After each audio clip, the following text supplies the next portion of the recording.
finished the Tour Divide in 2023, and like, I can't believe I went for 16 days straight, like Oh, wow. hard every day. What Like is that race? Tell me more I about that one. still I still shock myself sometimes on that. That is probably one of the bigger bike packing races. It is, and race is a very loose term, but it starts in Banff and it finishes Oh, at the Mexico border. So it's oh, 20 sweet.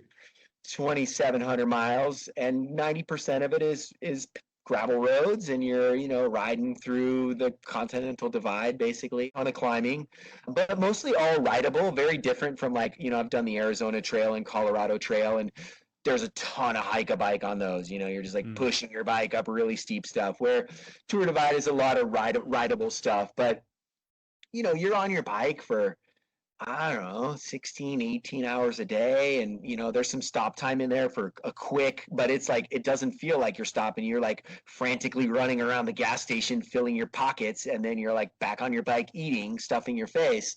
And then you just tip over at midnight and fall asleep in, a porta potty or something for, not a porta potty, but I did a couple of concrete pit toilets in bear territory in Montana, but so, and then you fall asleep and then you wake up and you do it again. And then you wake and then you finish and you're like, whoa, what have I done? Like, Yeah. I actually, for a couple weeks, I woke up and I was like, oh, you're going to get on my bike, like, and then you're like, no, I finished. Like, you're just Oh, that wow. feeling of like, whoa, like I did something really hard.